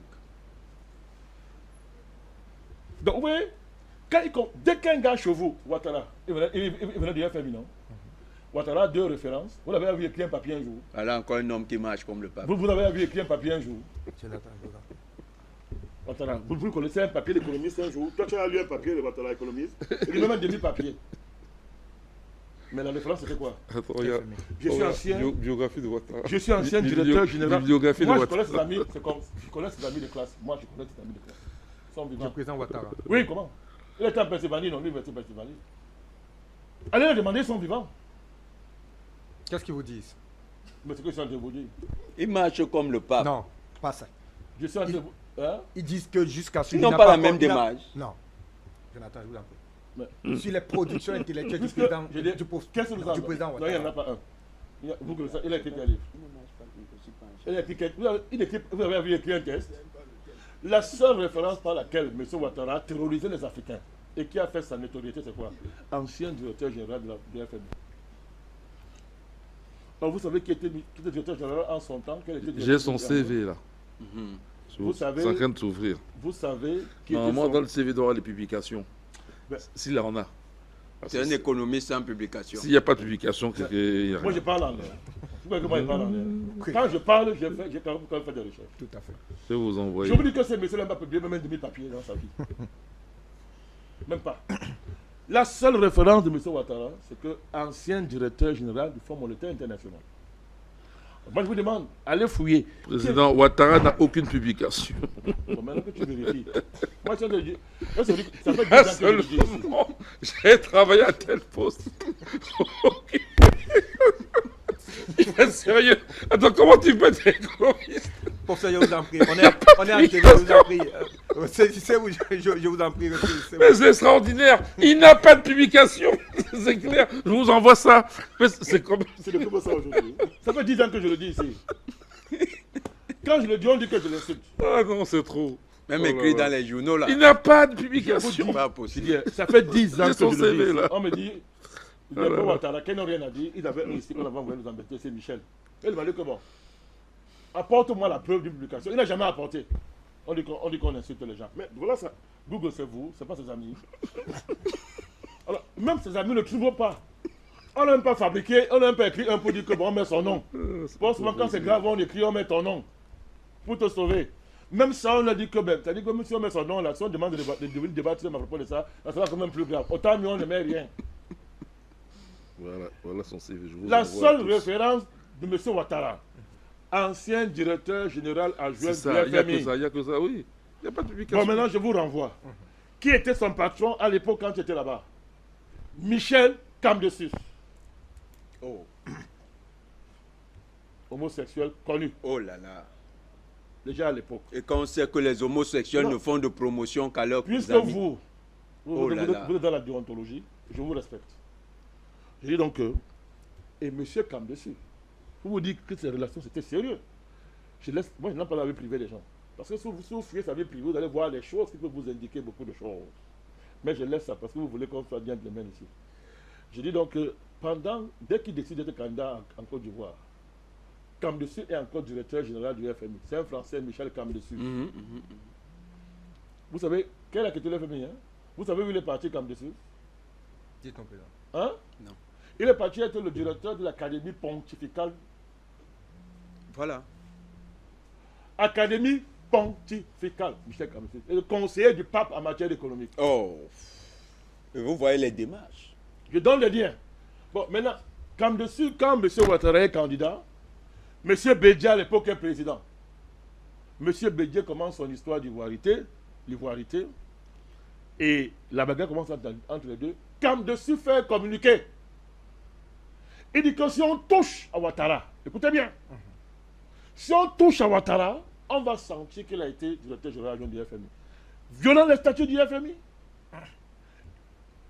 Il a violé le statut du FMI. Toutes les règles pour prendre parti pour quelqu'un qui a quitté ses fonctions. Et l'institution pourrait se lancer dans la bataille politique. Mais pourquoi il fait ça? Pourquoi il fait ça? C'était un admirateur. Il nous reste une minute pour refermer l'édition. Je vous donne le fait. Oui. Pour dire quoi? Pour vous dire donc que, à partir de là, vous n'avez pas vu que le Tintin de l'Élysée, alias promoteur d'homosexualité, n'est-ce pas? C'est-à-dire, il ne vous a pas dit dans tous ces discours qu'on va remplacer la France-Afrique par une intimité dans les armées africaines. Avec les armées africaines. Hein? C'est quoi l'intimité? On n'avait pas voulu l'apprendre au sens... Non, mais l'intimité, c'est quoi? Mais aujourd'hui, on commence mieux à le comprendre, président. Quand ça, Tout à fait, on était seulement sur vous et moi, président. Vous avez dit quoi? Bon, j'ai demandé que l'armée, maintenant, c'est un endroit où on passe le temps à marier les gens à sa coquille. J'ai demandé, mais c'est quoi? Vous n'avez pas compris. C'est profond. L'intimité, c'est lié à cette histoire. Parce que qu'est-ce qui noue des liens que des rapports intimes, sexuels? Il n'y en a pas. Comment la France-Afrique a soudé sa présence en Afrique ici? C'est pas la sexualité. Oui, la sodomite surtout. C'est pas la sexualité. Mais quand Macron vient vous dire que c'est ça, vous ne comprenez pas, et il ne se cache pas. Qu'est-ce qu'il vient de faire? Qui est le Premier ministre? Monsieur Attal. Un petit yoyette de combien d'années? 30. Qui sait comment à 34 ans? Comment à 34 ans dans l'expérience pour le Premier ministre? En plus, l'un des plus nuls de sa génération à l'université. Comment on fait? Avec une thèse empruntée. Bon, alors, comment on fait donc? Alors, donc vous êtes conscient. Donc, quelle est ta compétence principale? Petite amie de séjourner. Très bien. Marie, pas petite amie. Marie de séjourner à l'époque. Ils se sont séparés officiellement. Et lui, il est quoi? Mais ils étaient mariés. Ce monsieur, lui, il est quoi? Séjourner, ministre des Affaires étrangères. Il y a combien de gays de gouvernement français à l'heure on parle? Beaucoup. Y compris les Rachida Tati. Et toute la politique française est à 90% gay. Président gay, première dame France, un premier ministre gay, un ministre des Affaires étrangères gay, un ministre des Finances bi. Ça fait quand même beaucoup. Bon. Ça, c'est ceux qui sont connus, ceux qui assument. Oui. Bon, vous croyez que tout ça, pour vous, c'est la profession de l'égalité? C'est ça que vous croyez à ces fanfaronnades? Ben, les gens vous disent une politique qu'ils mettent en œuvre, l'intimité. Bon, maintenant, quand un vaurien comme Attal, qui a pour seule compétence que c'est l'orientation sexuelle... L'intimité, parlons comme ça. L'orientation sexuelle, non, je me dis, mais je maintiens ça. Qui a pour seule compétence et compétence sexuelle Premier ministre en France. Vous imaginez, ça veut dire quoi pour l'Afrique? Je vous vois venir, président. Sans compter l'enquête de NBC. Président, sans compter l'enquête de NBC sur Macron lui-même avec Trogneux. Mais écoutez, je ne dis pas les choses, on va dire que nous sommes des complotistes. Non, c'est sorti aux États-Unis, président. Laisse ça soit d'abord, ça va sortir tout ça. C'est quand ça sort aux États-Unis, c'est pas encore arrivé ici, on dit que tu es trop, tu es complotiste. Laisse ça va sortir. Quand tu es pressé. On ne sait pas ça. La journaliste a commencé à enquêter dessus, on ne l'a pas tué. Si. Nous connaissons tout ça, on saura qui est cette femme-là, comment on commence à réfléchir sur qui est Mme Obama. Mais il faut que ça vienne d'eux. Et c'est en train de sortir. L'autre jour, quelqu'un a rappelé qui était Obama. Il disait que c'est pas son nom là-bas. Non, c'est pas une femme. Oui, Michel, pas Michel. Oui, c'est la seule copain de classe. C'est pas nous qui avons dit. Oh, ben ok, d'accord. Ne courons pas. Rien n'est caché, rien ne sera caché. La parole dit que rien ne sera caché. Rien. Tout va sortir. Donc, je tente de vous indiquer que quand vous voyez tout ça, vous voyez qu'on nomme Attal pour rien. C'est un message clair au réseau homosexuel africain. Désormais, vous avez de la différence, c'est quoi? C'est qu'en Afrique, ils sont encore hypocrites ici dans nos États. En Afrique, n'y a-t-il pas l'homosexualité d'État? Si. Au Cameroun, n'y a-t-il pas ça? Si. C'est un signal. Allons plus loin. La France-Afrique s'est renouvelée. On est passé de la France-Afrique de Papa de Gaulle à la France-Afrique des multinationales. Les Orange et consorts au Cameroun, tous ces entreprises étrangères ici, leur travail c'est quoi? Espace de promotion canapé. Monsieur, moi je ne suis pas un homme politique, moi je ne veux pas être populaire. Je compte pas sur le lobby. Il y a eu une plainte, président, ce que vous dites est fondé. Il y a eu une plainte du directeur général d'Orange, ils ne verront jamais devant la pour les affaires de sexe. Moi, j'ai le lobby des lobbies. Qui est pour moi? J'ai le lobby des lobbies. À l'intérieur, les GRH tuent toutes les plaintes des employés pour les affaires de sexe. Moi, il nous reste 4 minutes, je vous en prie. Mon lobby vient du ciel. Pour refermer la production. Laissez-moi finir. Oui, le président. Mon lobby vient du ciel. C'est dans mon lobby, non? Il n'y a pas besoin de lobby là. Nous sommes venus sur terre pour détruire ça. On va détruire ça. Donc tout ce qu'il fait là, la connexion entre les entreprises qui conditionnent désormais l'emploi des jeunes aux performances homosexuelles, dans un contexte où il n'y a plus d'emploi. Vous ne voyez pas qu'il y a un levier formidable? C'est de ça qu'ils parlent. Avec leurs amis au cœur des États. Vous pouvez compter sur les gens comme Talon. Les Macky Sall, ils comptent sur ça. Donc voilà l'affaire. Mais nous sommes là pour dire que ça ne passera pas. D'accord. Ça ne marchera pas. Merci de rassurer nos... Et président, parce que le vrai Dieu va les détruire. Oui, mais tu parlais de Cannes tout à l'heure. La mesure la plus importante pour booster le tourisme en Côte d'Ivoire, tu la connais? Oui. C'est qu'on a interdit aux hôtels d'interdire deux personnes de même sexe qui soient dans la même chambre. On dit que 6. La note est du président de la République, c'est encore très fort. Voilà. Mais bon, comment vous comprenez? Je vous ai dit que Ouattara marche comme le pape. Moi, vous croyez que Depuis qu'on fait la Cannes, pourquoi c'est le seul pays qui prend une telle mesure? Ça va aux antipodes de les la sont, valeur attendez, les gays sont combien? de Côte d'Ivoire. Ils sont combien? Et si on les prend dans les pays africains, ils sont combien? Pour aller s'afficher dans les hôtels. Même quand ils sont gays ici, ils ont quelle culture de jeu, tout ça. Ça, ce sont les occidentaux, les dégénérés occidentaux qui aiment ce genre de choses. Donc, c'est un safari touristique qu'on a organisé. Et on vous dit, on prend une mesure, on vous dit ouvertement que nous protégeons cette catégorie de touristes. Et les hôtels sont faits pour eux. Vous voulez quel genre de preuve? Merci à vous. Merci vraiment à vous. On ne va pas aller plus loin que ce qui a été dit malheureusement. Et après, maintenant, nous dit que non. La Côte d'Ivoire est développée que le Cameroun. J'ai dit que pendant la CAN, il ne faut pas le débat. Que la CAN finisse. Nous collectons les données sur cette CAN-là. Mais que ça finisse d'abord.